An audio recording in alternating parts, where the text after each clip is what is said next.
This is the Situation Room. We are live on Spice FM, on KTN Home, on YouTube, or on Facebook. And we thank you very much for choosing this as the way to start your day every weekday morning. Do you have a plan?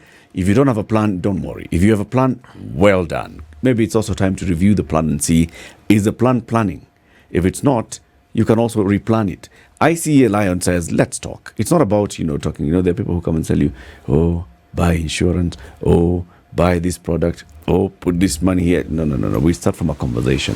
What is your plan? Can you create a plan? Can we help you develop a plan? Can we help you then run with this plan? And that's what ICA Lion has been doing. 60 years in the country. And they're like, okay, how about we actually now come up with a new conversation, a new journey towards telling everybody, do not look at somebody else's plan and feel like you're inadequate. You can have your own plan and you will be adequate.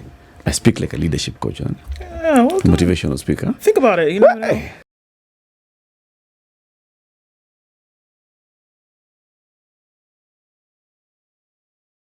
I speak like a leadership coach, huh? Yeah, well, Motivational speaker. Think about it. Hey. I could do something. No, we have someone who's actually a very good one at that.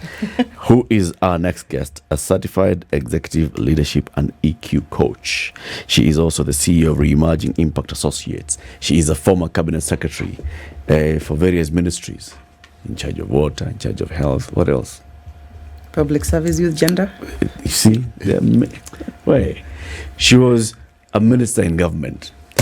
SICILY Kariuki is our next guest. Good morning. Good morning. Every time we meet somebody new for the first time in the year, we say Happy New Year. It doesn't matter whether it's October or February. So Happy New Year. Fantastic. Happy New Year to you. How you doing? I'm very well, thanks. And thanks for having me this morning. Karibu sana. Asanteni. We are here so we can learn lessons that you learned in the very many years of public service, in very many years serving at various levels of public service, and then joining the top level of government in cabinet. And then you'll tell us what you've been doing recently. Okay? Well, they first of all took a break and all. But CT will welcome you with the day's proverb. This week, the proverbs are from Ghana. And the president of Ghana is called Nana Akufo-Addo. Yes. Which one has the hyphen? Nana hyphen Akufo It's or Nana Akufo hyphen Addo. Okay. Hyphen Addo. Good. Yes, what's that hyphen for, really? It's possible that he took his mother's name. Very possible. Or his clan name and then his father's name. So what is he, appeasing the ancestors? Or appeasing somebody. So it's one of those two. His mother's name or his clan name and then his father's name. Yeah. But those who come from his clan or come from his mother's clan would know. Yes. Okay. As long as there's somebody who understands it. That's what's important. Okay. Ghana, in a previous time known as the Gold Coast. And this proverb has 4 parts to it. But I prefer saying it has 3. Then when I say the 4th one, I'm adding a bonus. Right.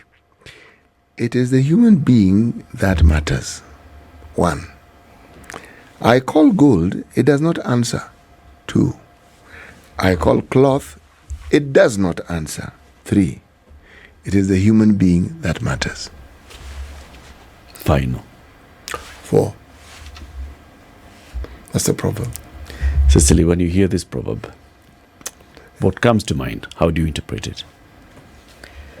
Well, I guess it just like it's put, it's a human being that matters. It's not the material stuff around you. It is not things that are, that we spend our lives chasing after. At the end of the day, it's real life. It's about human beings. It's about you, the person, the connectedness, the value that you attach to each other as people, the relationships that we build as people, regardless of what it is you have. Finally, it's the humanity around us, I think. Point well made. These things may have some importance, but you see, when someone has a reference point of conversation in the proverb, the reference is to inanimate objects that cannot talk with you or talk back at you. Yet they're significant, but when it comes to a hierarchy of importance, they're not as important as people. It's true. And it's a big one. Okay. You served in government for many years as a cabinet secretary. 2015 was it that you first joined? From Cabinet 2015, yes. And then you left in early 2022. To be precise, on 9th of February 2022. To venture into politics. Yes. How did that go? It went very well, really. I mean, it went very well. I was responding to a lot of invitations from the people of Nyandarua. I had done a lot of independent, if you will, service to really try and interrogate whether I was all right. You know, leaving cabinet office, it's not one of those very obvious offices, so you really struggle to leave if you have to leave. But because of, one, the facts and the data that I had gathered 6 months before I resigned, and the conversations that I had with the people, I did feel like it was important for me to, you know, throw in the ring and get going. For two reasons. One, having served at the highest level in government, it was really time for me to do a 360 and go back to the grassroots and be able to serve there. Because I still do believe that I'm able to demonstrate some different governance template for running a county at that point, but also drawing the experience that I had, you know, gathered over the years. And it was many years. 30 years is a long time in leadership. And therefore, I did believe I had something different to offer. Yeah. I still do believe. It went well. I mean, it was high tempo, very high tempo, because if you will, I was the last cabinet minister to resign to go and try. So I didn't have the advantage of time, and therefore I needed to employ some very innovative strategies at the ground level. But I found a lot of favor with the people. But 4 days before the D-Day, you know, for gubernatorial candidates to be names to be submitted to IBC, I started receiving some very interesting visitors and very interesting calls. And a decision needed to be made, and the decision was that most likely I wasn't going to secure the certificate. I was running on Jubilee. I wasn't going. There were two of us, the incumbent and myself. And therefore, of course, I was very, very disappointed, because all the time, the nuances that I was getting, the feedback, the conversations were telling me a different story, and the ground was telling me a different story as well. Now, tricky thing is that it was so tight that I didn't have any wiggle room to move in as an independent candidate, because there was one day. Whoa. You know, the time did well, didn't they? Completely. I mean, this is what politics is about, right? 4 days before I had conversations, and I had been assured that everything was running on well. So no wiggle room, nor fallback position, any other offer that had been given previously. It was too late in the day anyway. And so I very quickly decided it's not a morning season. It's a disappointing season. It's not a morning season. I'll live to fight another day. And I very, very quickly moved off the ring, spoke to my supporters. Everybody was extremely, very, very disappointed. My family was, and everybody who had come in to support me in terms of finances or their time. But that's what it is. It taught me huge lessons, which I have taken out, which I have used in the last 2 years quite reasonably well. And here I am. And here you are. It was your first foray into elective politics, was it? At a personal level, yes. But I would be lying if I say I wasn't very actively involved with politics, because I was involved with the politics of the third president, Mwai Kibaki, in the back room. I was involved quite directly with the politics of President Uhuru Kenyatta, including getting the youth and the women vote out in 2017, and also getting the vote out of, I belong to one county, I call it the county of my love, that is Nyandarua, that's where I got married, but also the county where I was born in Embu. And those were my two, if you will, command spaces. And I removed the vote so hard that Nyandarua ended up with the highest percentage for the presidential vote at that point. And so I had interacted with politics, because it would be very difficult for you, if you haven't interacted with politics and you actually think you are jumping in for the first time, it would be a very risky thing. I think you need to have a good appreciation of how things happen and how market can get, and, you know. So yes, I had been involved, but not directly for me. And obviously I became a beneficiary of the same. With the appointments. Previously. But then, when you were not then shocked, when you saw what I'm sure at that point you considered betrayal, at that point you considered a bad judgment, you were not shocked. You had been in the back room. You had seen politics being played as dirty as you saw it being played on you? Yes, really. But it was my season now. But even as I stepped off, because I had reason to act, naughty and stubborn and everything, I said, there comes a time that you pay the price of being loyal. And I knew very well, I knew that Jubilee was not the party.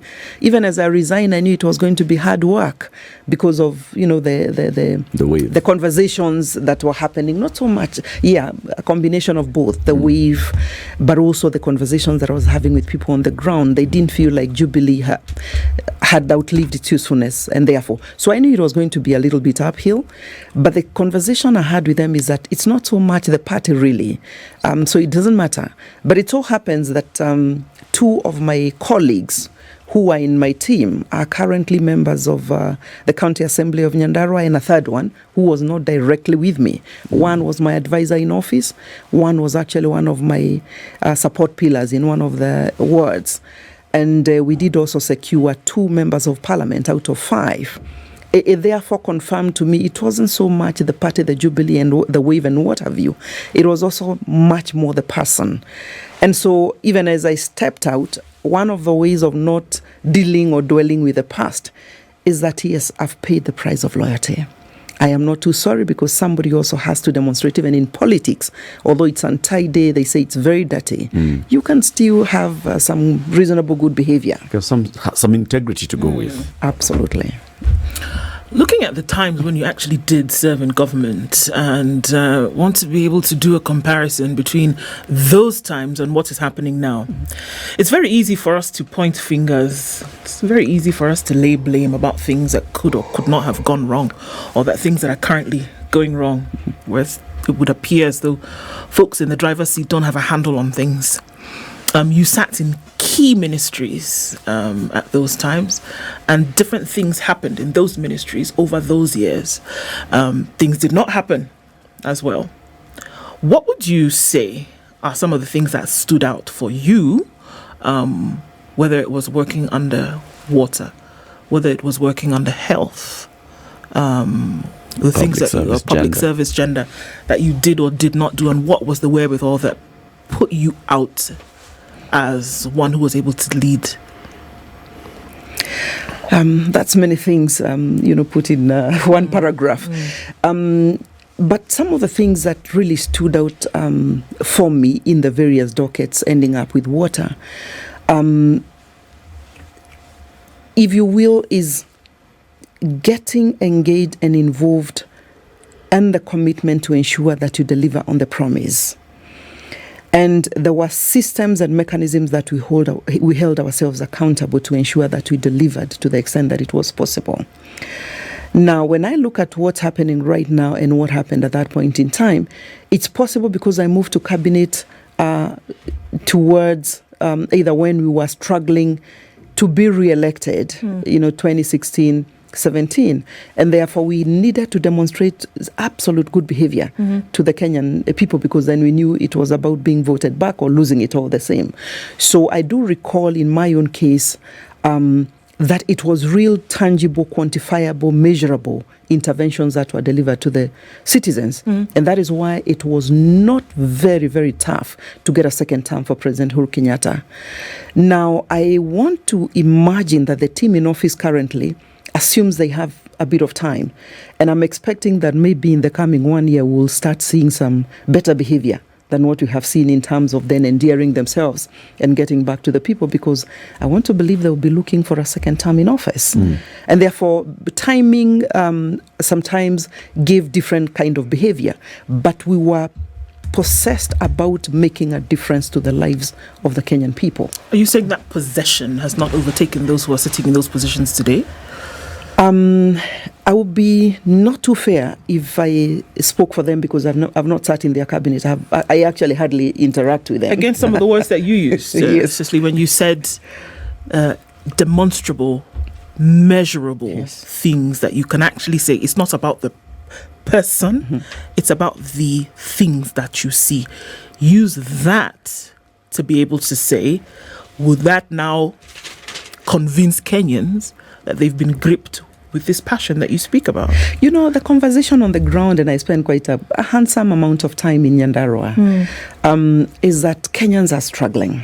They're struggling because the economy hasn't behaved in the manner that they were promised when we were doing the campaign. And I'm talking about the current government. So it's kind of gone to the opposite direction. And therefore they are struggling and they are feeling cheated and they are feeling not, being taken for granted, number one. Number two, speaking to them, including one who has just been here, is that when you keep on dwelling on what you inherited and the gaps that there were and thinking Kenyans are going to be pacified because you're saying, we came in, we found an unfunctioning, it's not going to take you anywhere. The reason leadership changes is for you to actually come and say, I'm going to fix this. That is why I'm the leader here, tough as it is. But when you keep on telling us excuses of the teams that were there, the leader who was there, I think that gets everybody very tired. And I haven't stopped myself even at the local level from telling the government, we are watching, we are going to hold you accountable. And because that is why you're a leader. The business of the citizens vis-a-vis the people leading them is to hold them accountable, to keep reminding them, and I have not been shy in terms of reminding them and that, I think we can draw direct parallels then between that and a time where you were there, which is why I asked the question, because in a position where somebody's demanding of you, as Ms. Kariuki, to say, look, this is where you are. This is where you are under the health docket. What have we seen? 1, 2, 3 that we can say, under her watch, this happened or this did not happen. When you sit under the docket of what this happened or this did not happen. And so how was it for you when and if people held you with the same now unit of measure that you're now demanding of leaders today? It's interesting you say this, because if I just take a quick flashback and look at my days in water, by the time I left office, I handed over a report with 650 completed projects. I'm very happy because I've seen some of them being commissioned now while I am sitting on this side. I'm quite excited about that. So I'm hoping in another 5 years, I will be able to come and see 650 projects complete, being also delivered to Kenyans, because we still are in need of water. We are in need of a lot of sanitation projects. We are in need of a lot of irrigation projects. So that I can quantify and say, this happened within this season. 650 between Narok, between Mombasa, between this and the other, and several others that were, I recall, breaking ground even personally. They are going on. So 5 years down the line, I'm sure they will be handed over to Kenyans for their use. If I look back at health, one thing that pleases me, never mind, there was a lot of disruption because of COVID. COVID set in when we were about to scale up on the UHC, which we had done a successful pilot project under my leadership. When it came to leaving, I had put in a technical team of experts, independent, and they turned NHIF upside down and ask questions of how do we restructure NHIF so that it can respond to the health needs of Kenya. It is that report which has been pulled out by the current team, and I'm also very, very grateful that they didn't need to get started. There was a report, there was a template in terms of policy, and they came and said, so what can we tweak? They tweaked a bit, because when you look at, say, the 2.75 what do you call it? Contribution. The contribution. Okay. That was not the idea of my report and the experts' idea. We recommended for the Social Health Insurance Fund, yes, by the same name, but we proposed that the funding should come from the consolidated fund with a proper targeting mechanism to identify the needy and those who can be able to afford. We did also propose that I am sitting here as a cabinet minister. It's not equitable or fair for me to be paying the same rate as you sitting on this side. So we were going to have a graduated kind of contribution, not into the kind of percentages which I have come to see now. So yes, the principles were there, the concepts were there. I'm very glad they have made very good use of that report. We could speak about other different issues, because the community health promoters who are currently being put on some kind of stipend, some allowance to be able to give us primary health care and interaction with the population was also part of what it is we worked on and put in a policy in place. So a couple of stuff that happened at that point in time. Go back to NYS, because again, during my first tenure as cabinet minister, I was responsible for the youth and NYS as well. At that point in time, we did put in a very robust, if you will, mechanism to get the youth out of the communities, to take them through the NYS community service and training. I have seen again my colleague and friend Moses Kuria coming up and saying we're going to scale up the numbers because we need these same concepts, different time. We only want them to be moved to proper execution and hopefully sustained execution for that matter. Our guest this morning is SICILY Kariuki. She's a former cabinet secretary. She was in public service, women, gender and youth. She was in health. She was in water. She was gunning for, what position was it? It was governor of Nyandarua County. Governor of Nyandarua. She's now the CEO of Re-imagineImpact Associates and also a certified executive leadership and EQ coach. What does that mean though? Which of the many? Let's start with the certified executive and leadership and EQ coach. No, so perhaps just a little bit of background. So when I left the political spaces and the trenches, I came back and I needed to walk on a journey of reinvention. And I said, I've always had this passion of mentoring other leaders and sharing my experience. And I said, the best way to do it is not to come out and say, I've been a minister, I've been a PS, I've been a CEO. It's good for me to package in a manner that I'm able to deliver my lived experience, but importantly, bring in new concepts in leadership. And therefore, I quickly came back and enrolled for a global diploma in leadership coaching. And so, a couple of months down the line, I was then certified as a global executive leadership coach with a diploma. But alongside that, I also thought, as I was going through the motions of picking new leadership concepts, I did feel the need to interrogate and see what were my missed opportunities as a minister. What kind of leadership did I demonstrate and how would I have handled it better for even better, excellent outcome? And so I quickly came across a concept of emotional intelligence in leadership and how emotions drive decisions, and therefore how leaders really should be emotionally intelligent, let alone the technical aspects of intel. And so I quickly took a program and I went back to school, if you will, and I took a certificate as an EQ practitioner. So I got certified also as well. Emotional intelligence is about everything in life, so to speak. You're either an accountant, you're a marketer, you're a journalist. But for you as a leader to be able to inspire teams to work optimally, there is that missing middle, which is the emotional intelligence, which is about you as a leader, saying, are you aware of your limitations and strengths? Because I've challenged leaders and I've said, especially in the political spaces, you think that you must know everything and must have all the answers. And I keep on encouraging them that you must not have all the answers. That is why you have people around you. And that is why you can go for experts to be able to come and fix the bit that you are not good at. But you go there, you've seen people on camera, you've seen people on TV pretending they can give us solutions even for things they don't understand. You appointed a minister today, nobody takes you through class to understand how a minister should behave, for example. But you come and want to lie to 50 million Kenyans that indeed you have the answers. You think you're next to Jesus, you're an angel. And so emotional intelligence about telling yourself, I must not know everything. I need to kit myself around with people who know these other things, number one. Number two, I must be vulnerable enough to also say, I don't understand that. If I don't understand this issue, I really don't. And therefore, I'm looking for help. But importantly, a subject I've spoken to in emotional intelligence, when you're a leader, we miss an opportunity, especially in the public spaces, because we've been in a very command control environment. Do as I say. Yep. I'm directing. I want that report.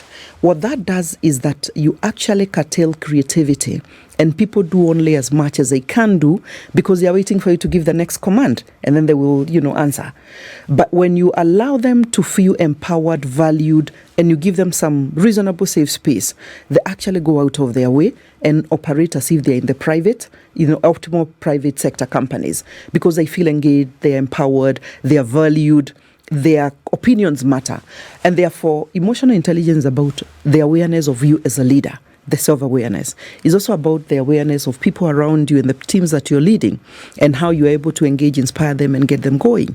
It's also about combining your weaknesses, their limitations, or your limitations, their weaknesses, bringing in technical data into any decision that you make. We call that emotional reasoning, among other competencies. So I went and I'm very privileged that I took the time to be able to go deep and understand this, because anytime I engage with leaders, including the political leaders, this is kind of the competencies and skill set that I'm encouraging them to develop. Beauty is that they are easy to develop if you really want to change behavior. But if you think what you're doing is the right thing, then you'll come and shout at us and go home in the evening, as opposed to coming and being empathetic and saying, what are Kenyans going through today? High cost of living. How? Is there any hope? Are you people being arrogant around how you are resolving? Or we can go and take tissue and hang ourselves up? Or, are you being empathetic as you engage with the population? So that is what it is about now. The executive leadership coaching, the other component, is really about helping you as a leader at whatever level to believe, one, in yourself, that you have the solutions in yourself. And that my role as a coach is to help you to discover that which is within you, and to be able to get it out as you make decisions and execute, as opposed to me mentoring you and telling you, when I was a minister of this and the other, this is how I approach this, and therefore you need to go and approach it the same way, because then I'm limiting you to my failures or what it is I didn't get right. But when I am your coach, I indeed partner with you, and through powerful questioning, you are able to I hadn't thought about it that way, kind of thing. I'll try that. So that it is really you discovering, building the confidence, and doing it. Fail once, that's all right. Get up and say, what if I try this other way? Yeah. Now, you come to me as your coach and interrogate your thoughts. You bounce back your thoughts in terms of the approach you want to take. And I'll be able to encourage you, you could try 1, 2, 3. But I don't have the recipe. I don't have the answers as your coach. You have them. But I give you a safe space to be able to come and see. I'm working with a couple of ministers away from Kenya. I must be very quick to say that. I'm working with a couple of leaders away from Kenya, a few from Kenya at the executive level. And it's amazing how they are able to discover very obvious things. But because they didn't allow themselves some safe space to reflect, introspection, with an expert who nudges them on, they'll come back and say, I don't believe it. I mean, delegating to my teams was my biggest headache. I always continued being a medical doctor. Never mind, I had been given the role of now leading a department. It looks so easy, but I never thought about it that way. So that is a work that I do most of the time these days. When you, with the knowledge you now have, and you introspect, what could you have done better? I'd have empowered teams in the public sector more than I did. And I did discover the difference between me running the Ministry of, say, Health, and the way I run the Ministry of Water. Because at that point, the discovery was had already started evolving in me, that empowering teams, actually, they get it done in shorter time. You have better relationships, and therefore more inspired, more motivated. And you achieve more. I achieved a lot more, that I must say. Is this perhaps what began the journey of the book you then went to write? Your memoirs, so to speak. No, really, my book was inspired by worse things. Is it possible to mention some of these worst things so that we get an insight into some of the trials and tribulations that people who are in high political offices have to go through? I'll share 3. Please. One, health is a very controversial sport in terms of the interest, and they are deep. And nobody should lie to you, they are not there. They are deep, they are, imepandwa. It's grown. Deep-rooted, It has- matured for over many years. It even has grandchildren right there. Right. So I moved in with an agenda to reform, and that was always my brief. Anywhere I went, it was an issue of reform. My tea sector days, go in there, look at the legal framework and, turn it upside down. But health was the most interesting because I moved there and I took my usual energy to reform. And therefore, it was universal health coverage needed to be delivered in a manner that was sustainable. NHIF needed to be turned upside down. There were bad manners happening there. There was a lot of seepage. KEMSA, Kenya Medical Supplies, again, another notorious place in terms of interest because they're huge budgets. Those two institutions, including the ministry headquarters itself, needed to be reformed. And so I did touch the live wire because I went right direct. And my first incident was recruiting or redirecting commencement of the recruitment process of the CEO of KEMSA. There was already one, and there was an interest of others who had run around and lobbied. And so I had a list 8 months later, pick one of these. And I wasn't going to do that. So I said, cancel process, get started. I touched Livewire. And on this particular day when the re-advert ran, I received interesting calls from sources I won't speak about. I even received visitors in the guise of taking coffee in my office. And they said, so what happened? Why did you get started with this process? Little did I know that was going to be the entry point of my impeachment attempt, Right. which almost sailed through. But within the same time, there was a lot of notorious happenings at Kenyatta National Hospital.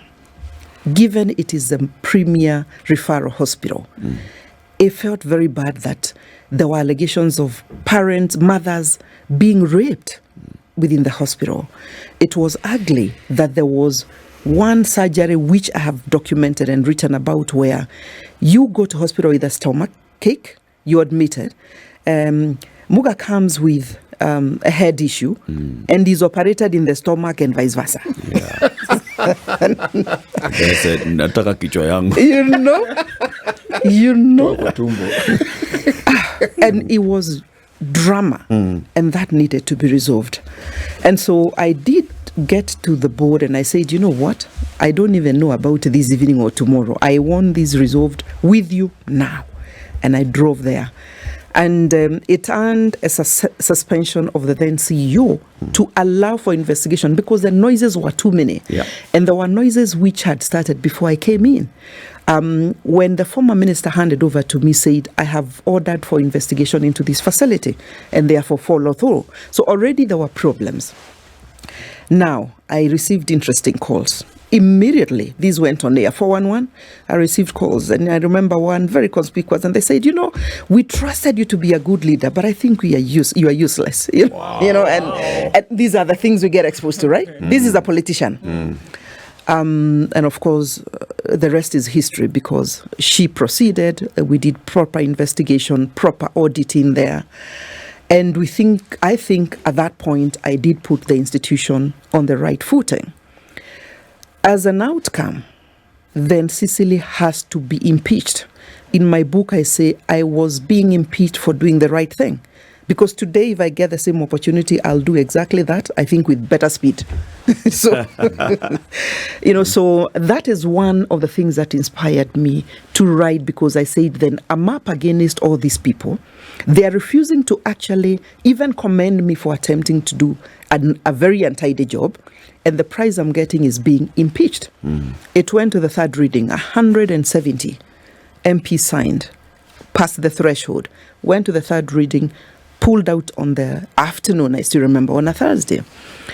The second one that caused me to write was a second attempted impeachment.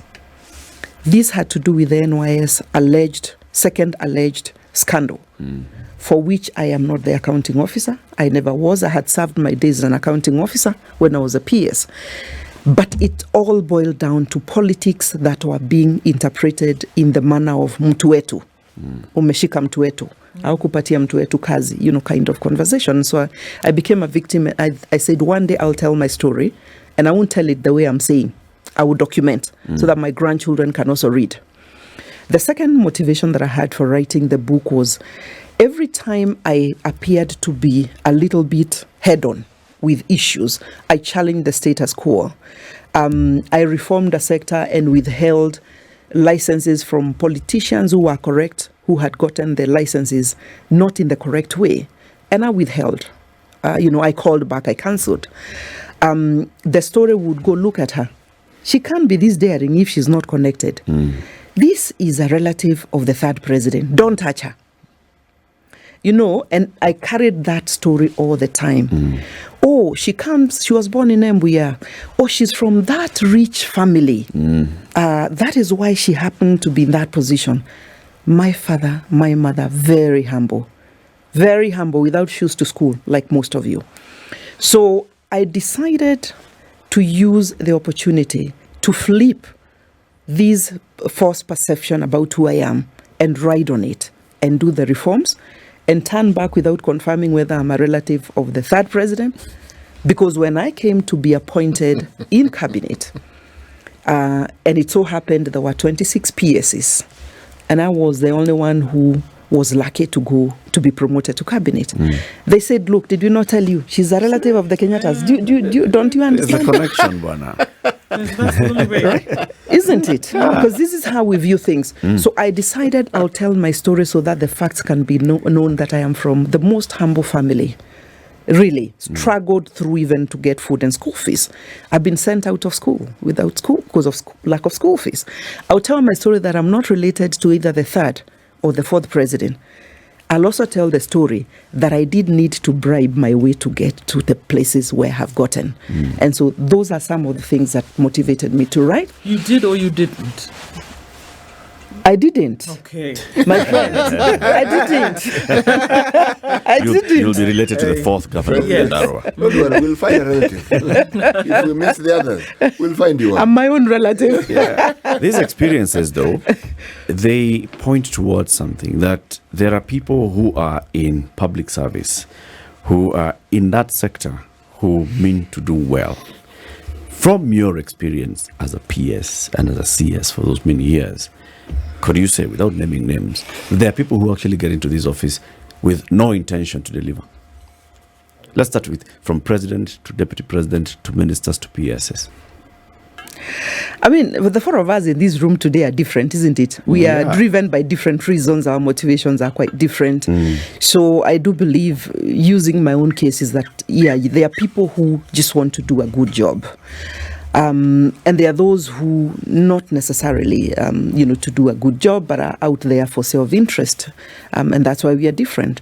Self-service in the public sector is high, and so is humility to actually make a difference. And so it's a balance, and it's really what drives you, what motivates you. They say the fish rots from the head.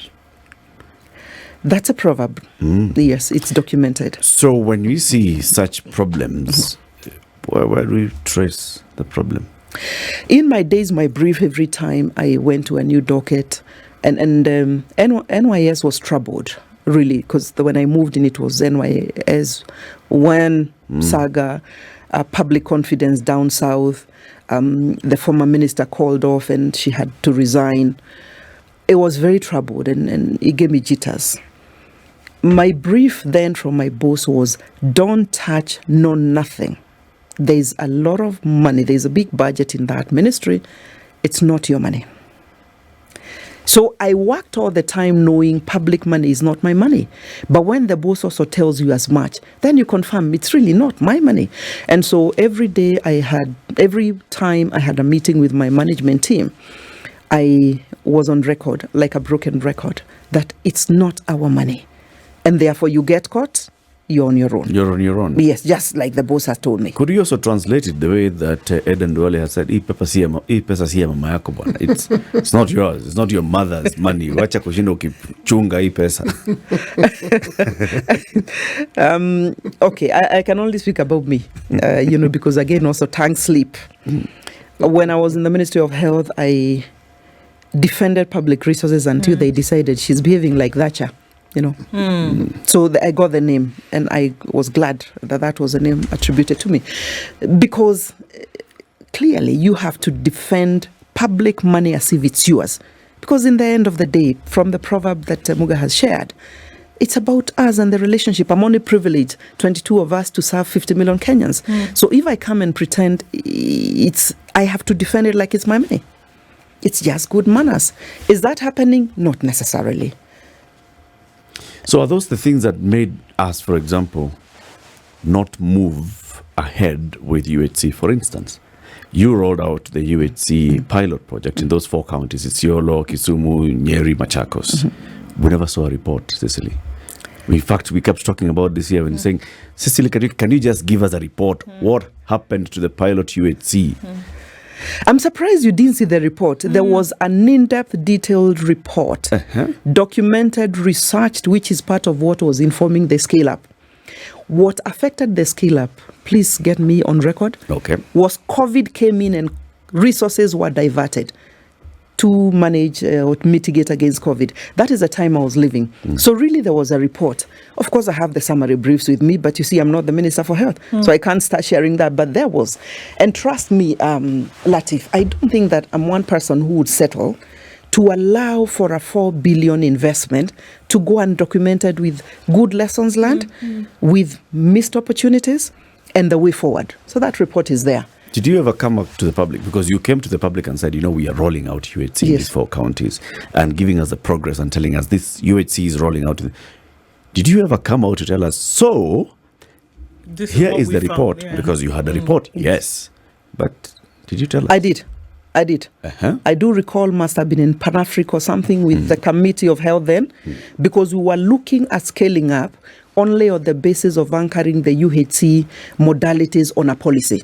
And therefore, there was a policy that I took to Cabinet, which later on was revised by the CS who took over from me. And it was tabled, and it's public. I mean, that information is relative. Really, it's there. It's public information. There's something that has always puzzled me. When I look at just the number of, I'm looking at it now, parastatal semi-autonomous government agencies, regulatory bodies, councils, all of the ministry. There are many. Now, something that has dominated our conversations recently is appointments of people to such bodies and such boards. Tell us a little bit about your experience in these matters, because as a politician, these things count. They do. Yes. I mean, they do. I'm looking at about 16 of them in my days in water. I'm looking at 26 plus in my days in health. And, truth be told, these are some of the instruments that are used to promote political expediency. Now, some of them, I said. In some cases like health, the law was so very clear of either the caliber, the qualifications on the persons that can come onto these boards. And therefore, that gives you a safeguard, because then you don't just pick a failed politician to come and join such a board.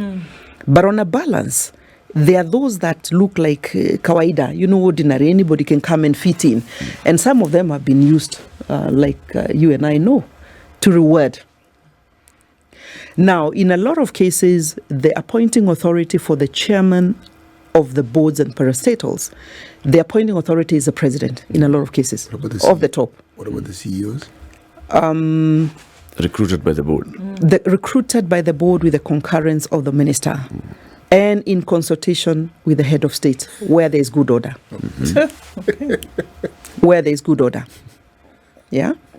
But in my days, I really must say, and maybe it is part of what earned me the impeachment motions, I was given the latitude to actually manage the process in a lot of cases, or in most cases, I must say. But when it comes to, and again, I must say my tenure may have been a bit different, because had I started with the 2013, when the government had just come in, maybe there were rewards to be made at that point in time, but I was only a PS, so I wasn't quite involved. Agriculture, when I was a PS also, is very predetermined in terms of the qualifications of who can get in. which again gives a safeguard. Yeah. As we come to a conclusion, I want to ask you, because you're now outside and you're looking, you're seeing things that are happening. Your former boss is now president, and some of your colleagues are advising him. Yes. Where are we heading? That's a very broad question. Where are we? Deliberately so, madam. Yes. Yes. Okay. Are they making the right decisions for this country? That's a very direct question. You asked for it. You have a minute. You really want me to answer that? Yes. If we were making the right decisions at that point, I think that the noise would be less. That's my very direct answer.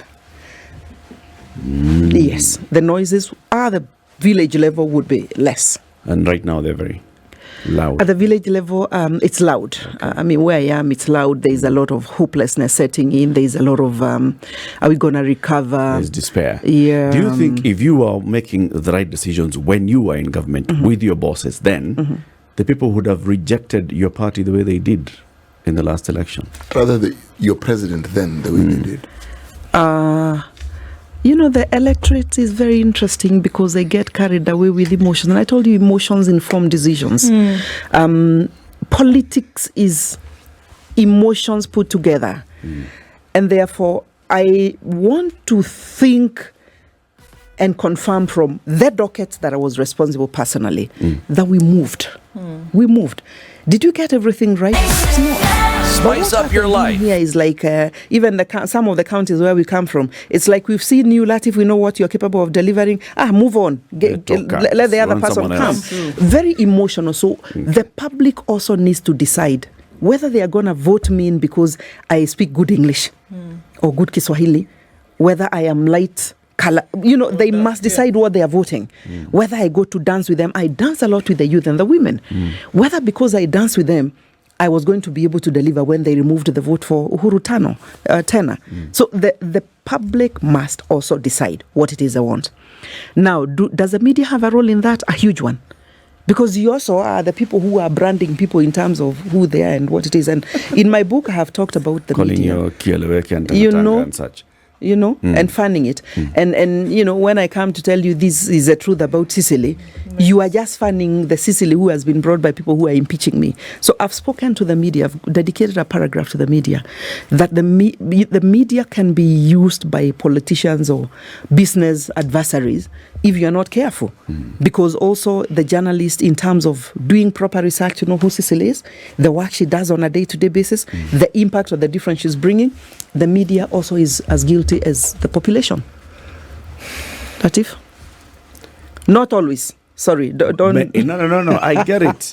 I am not pushing back on that. I completely get it and I agree. Yeah. So in your own assessment and judgment, the decisions that the people make in an election are not based on pragmatism. They're not made on anything practical. They are purely emotional. 80%. To a greater extent, they're emotional. 80%. It is a person who comes with lot money to come and dish out and throw out.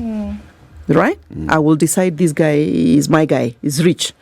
It is how you carry yourself and engage a ground. It is the arm twisting that you do. It is just the need, I want you off that seat. Let me get the next person. We must get to a point and interrogate people for who they are. Where have you been? What have you delivered? What can you be held accountable for? But we have even thieves. And you know, this guy is, or that woman is really a thief, documented with a case in court. But you've decided this is the one I want.